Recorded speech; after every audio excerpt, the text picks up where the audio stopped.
Greetings and welcome, my fellow viewers. I am Rubescent the Collector Dragon, and today I am really not feeling well at all. Yesterday really messed me up. So today I just wanted to talk about something that came to my mind. I won't be doing the workout video today. I'm going to be pushing that back to either Saturday or Sunday, depending on how I feel. But something I wanted to talk about is a little topic that cropped up just a moment ago, that came into my head after watching a video. Is why do people nitpick graphics? I don't quite understand it completely, but I do understand the pride of better graphics. When I was growing up, during my, how should I say, graphics high, I guess, a game series that I had first bear witness to when it first was announced and released was Disgaea for the PS2. And I remember seeing pictures of it in a magazine, and the trailer's music was really awesome. It really got me hyped up. But the thing that bothered me was that it was on the PS2 and the graphics looked like something out of a PS1 game, if that, like very early PS1.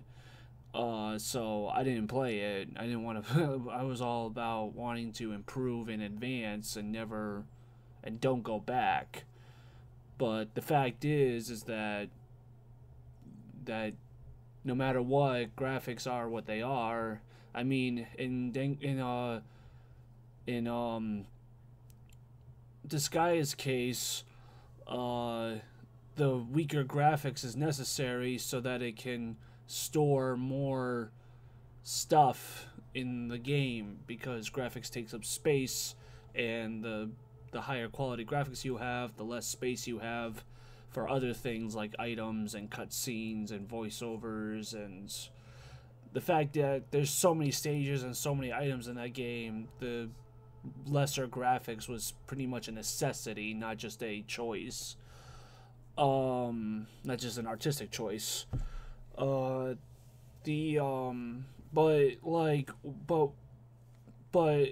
in today's standpoint, back then, I don't remember, maybe I just wasn't reading reviews too thoroughly, but I don't remember people talking about graphics that thoroughly. They were just like, oh yeah, it's got a pretty art style, or it's colorful, or it's dark and gritty, but like nothing like what you get today. Like, oh, there's frame rate issues, and the quality is weird or jagulated, or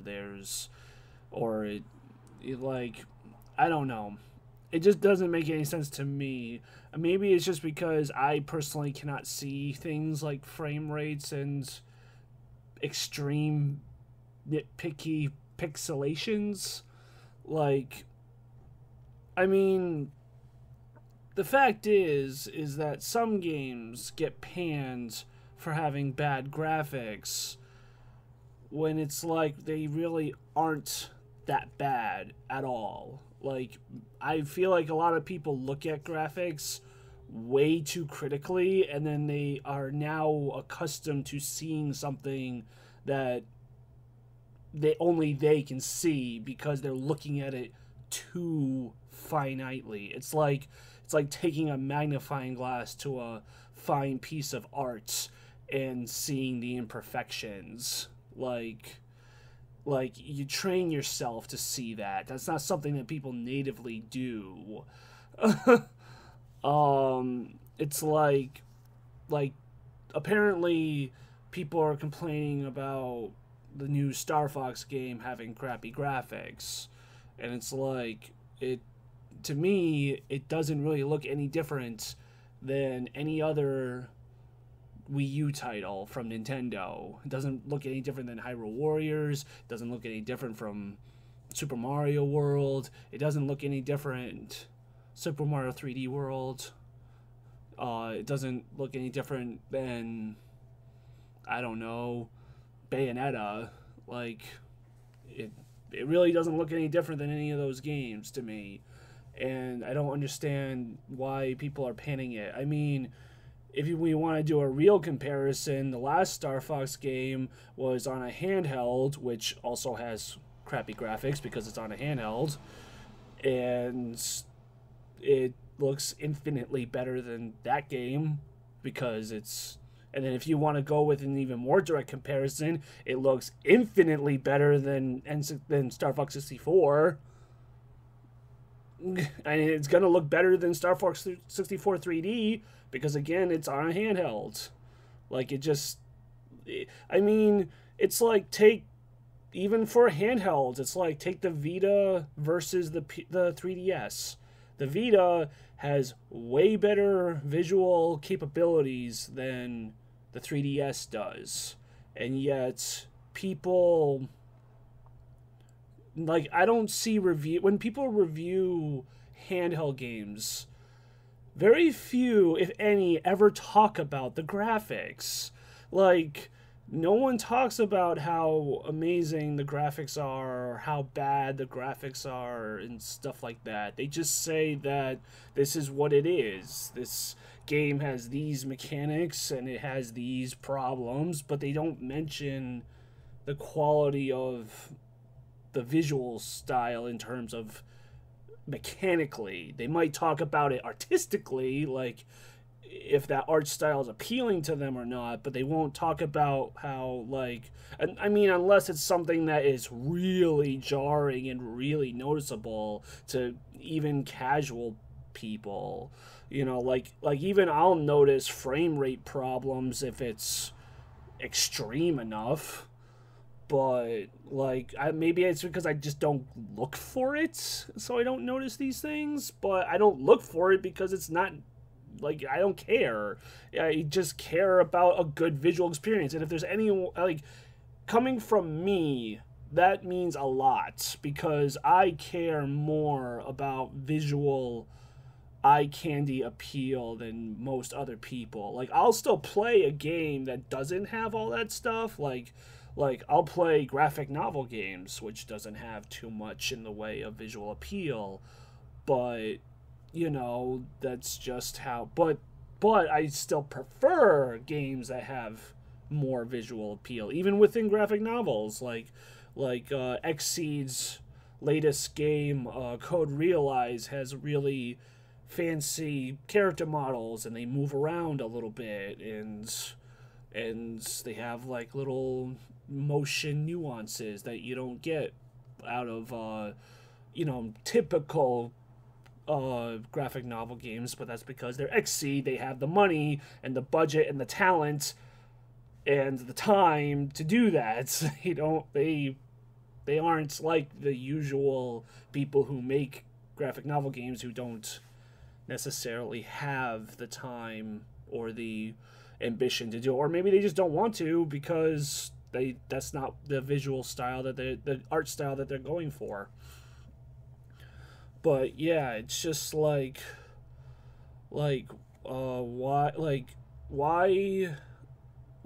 this nitpick on graphics?